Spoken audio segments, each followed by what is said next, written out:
All you have to do is hold on to imagination. I love that.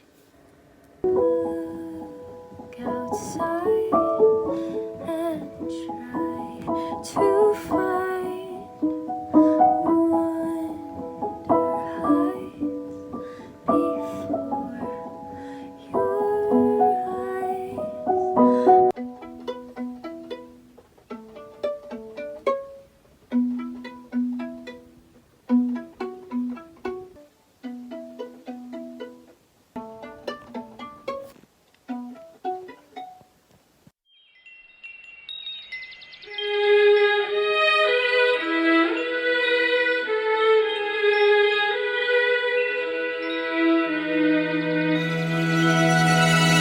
Hello! Hey. I am here with Avery Bright, AKA RØRE. Roar. We are at a winery in Tennessee. We've had a couple bottles of wine, we've had a nice snack tray, and now we're going to talk about some music stuff. Where does the name RØRE come from? Roar. It's a Norwegian word that actually means to evoke. Basically, it's a word to pull emotion or to tweak a nerve, an emotive nerve. So, You sure do. well, Yeah.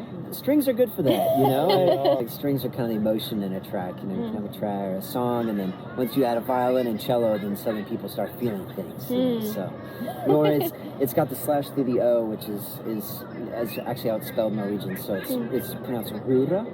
RØRE, but any American that looks at it is gonna read Roar. Yeah. So, and The way I've been saying it is RØRE. need to add a few more O's, right? Roar. What was the impetus for asking me to hop on? I mean, this was an invitation, really. So we wrote Imagination. We were like, we are going to write an album, and we're going to write it as fast as possible. In a week? So we, Probably a couple of weeks. well, but we set goal like was a week or two aside, and there was one day that week that we wrote like 3 songs, Oh, and Imagination was one of them. Yeah. No way. And it happened so quick. And it happened like right before lunch. We 10, had 15 written a minutes, song, and then we were like, let's try to fit one more in. And then we sat down at the piano, and he started playing, and then we just kind of started singing.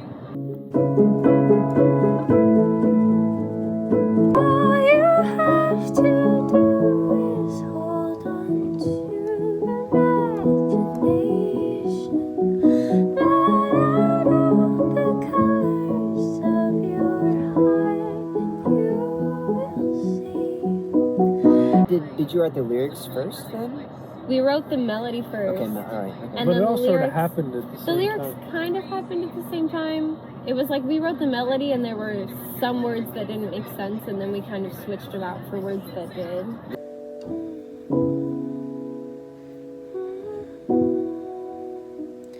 I think Look outside and you will find wonder hides. Oh, before your eyes or something. I was thinking something with eyes too. Wonder hides before your eyes. yeah. Yeah. And It's then amazing. we finished the song, and then we looked at each other, and we were like, I guess we just finished the song. Let go of your worries, and your dreams will set you free. I love it.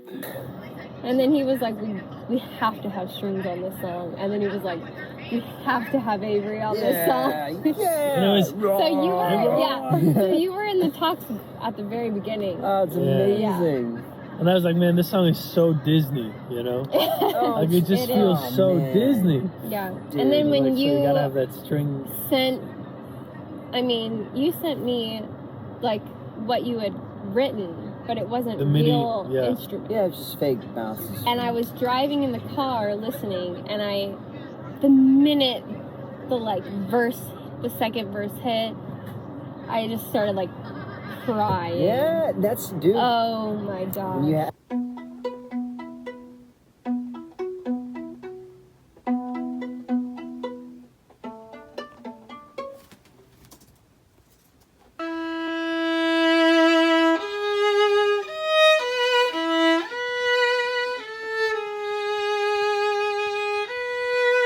yeah, dude, the strings, and I kind of think like that's what I love about strings. At the end of it all, because I love, we talked about it earlier. I love music. I just love music and the sound and what that sort of like when you hear a song that just hits you, it's like, man, I tear up, dude. Yeah. You know, and it can be all over the spectrum, it can be anything on the musical spectrum, but strings especially, man. When strings come in, there's something, and I think there's something actually. You know, they say that in terms of like scientifically, the violin, and maybe I said this earlier. Closest to voice? Yeah, the violin as a voice, and viola and cello are the closest in terms of the harmonics to the human voice. You know, Yeah. so it kind of hits you similar to hearing someone singing, which is maybe what I love about it. I'm not a good singer, and so I think I kind of get to sing through, you know, playing my violin or viola, and so. That's so beautiful. I'm you so do happy to really. hear that hit you. Oh my gosh, it hit me for sure. And then I was like sold. Like, okay. Anything you do with the song, I'm fine. Oh my gosh. Well, so And then to get to come and sit in on you playing was really spectacular.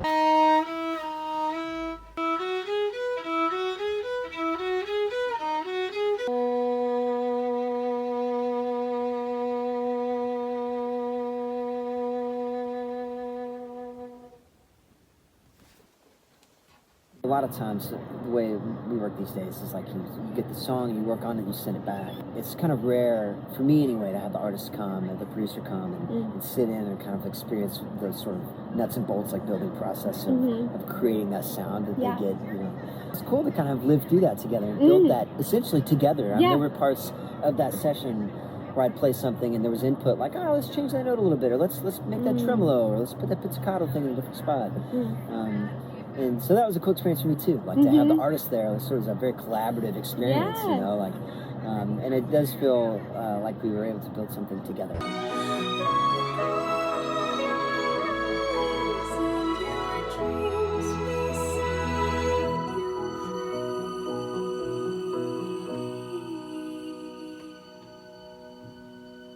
This is so cool, man. I mean,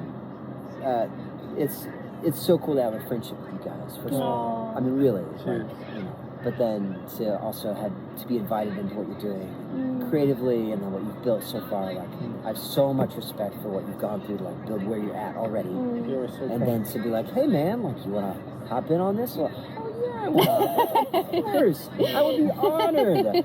So here we are, and I'm very proud of what we've made. I am I'm too. incredibly proud of it. What are some of the coolest musical experiences you've had, sort of career highlights that you really enjoyed? Man, probably, I love recording. I love working on records. And so I got to play on a U2 record a couple years ago, which was kind of, I feel like it's still sort of sinking in a little bit, you know? Like, I'm not like really sure it actually happened, but it did. So I got to work with U2 and worked with several tracks with One Republic, and it's been a great ride. I mean, you know, at the end of the day, it's sort of like you can work on really big, huge, amazing projects, and you can work on some of the smallest projects, but it's really about, like, to me, it's like, what songs do you like, you know? Like, really just kind of here for the music, you know, like, which is true, you know, it's probably why we're all here. So. Yeah. So what inspired you to start an artist project? I think after working on enough projects for people, you sort of have this idea of, like, you're always making things to please other people. Yeah. If that makes sense, you know? When someone sends you something, a lot of times they'll already have preconceived ideas of what they want the strings to sound like. Yeah. So basically you're creating their vision and then sort of dressing it up a little bit with your expertise, which I love, and it's what I bring as a session musician. A lot of times those two things don't talk shop. You know? I mean, you can have all these great ideas that seem great to you, but it's not your project. Yeah. So as an artist, you know this. I mean, what you say goes. If you Yeah. like it, then you like it, and no Yeah. one's gonna shelve it. And you that's know? the beauty of it. Yep. Like, mm-hmm. So, well, yeah, exactly. Is then you can basically, like, these ideas that you have can finally come to life and become their own thing, instead of sort of, well, is this applicable to this other artist's song I'm working on? You Yeah. know, which, as a session musician, is very important. Your ability to sort of adapt to what the sound needs to be versus what you hear. Yeah. And to kind of blend in with what's already going on. Mm-hmm. And man, I love playing on records. I Yeah. love it. I just love it. Mm. But there was a thing, and it was like, I wouldn't say it was overnight, but one morning I woke up and I was like, I think it's time to start doing my own thing. Yeah. You know, like in addition to, you know, I love working with people. I never stopped working on projects, but there was a time that happened where it was like, I'm excited to begin something. So, and that's where RØRE is. Yay. And so what's your vision for RØRE? Like when you think about RØRE, what are your goals? So, I mean, traditionally strings, if you're going to record strings in a project, or if you want strings on a song, traditionally you have to hire 5, 6, 4 at a minimum, a string quartet to record the strings for you. I'm in a little bit of a different situation that I've created for myself, where I have my own studio, I play violin and viola, and then I can play cello, but not very well, but I know a lot of really great cello players. The guy that played on Imagination is maybe the best in Nashville, right? Principal of the symphony, but I have the ability to create like a huge sound spectrum just on my own. One dude in a room organically. And so maybe where I see RØRE going is like, what can you do with one guy that used to take 20 people? You know, like what can one dude do to create this beautiful spectrum of sound? So I'm excited. Like, I really love sort of cinematic strings and neoclassical, sort of modern classical music. And so I'm working on an original EP right now. And some of that is coming to play. Yay. So, but then also collaborating. Dude, this is perfect. I mean, collaborating with artists that I love already. Finding artists to collaborate with where they provide the song, I provide this bed, this spectrum of strings, and then we sort of marry those two beautiful things together. So I'm excited to see what happens. But the artist collaborations, this, and then some cinematic music as well.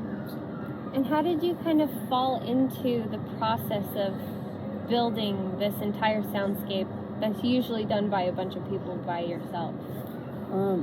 Early on, there was a couple guys, Davide Rossi being one of them.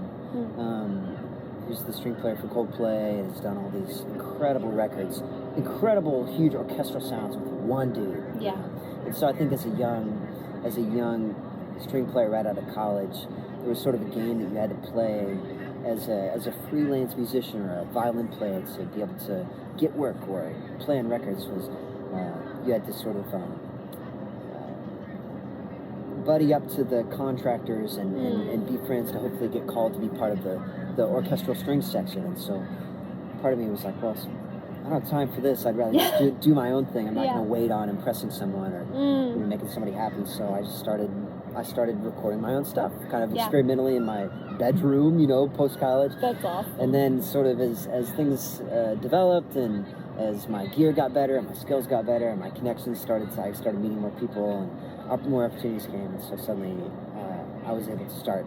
I got better at arranging string parts on records and got better at playing viola and violin, and to where it's at now, to where I have a lot of folks that call me up instead of calling a string section. So yeah, I'm very fortunate. I'm very thankful. Well, thank you so much for being here and for doing Imagination with us and just for sharing your friendship and your talents with us. This was such a fun night. Cheers. Cheers. I know your glasses over here, both of your glasses. Empty glasses. That's how night should be. Our glasses are empty and there's nothing left to fill them with. So it's been a good night. Cheers to Imagination. I'm honored. Yeah. Imagination for the win. Thank you guys for watching. Bye. Bye.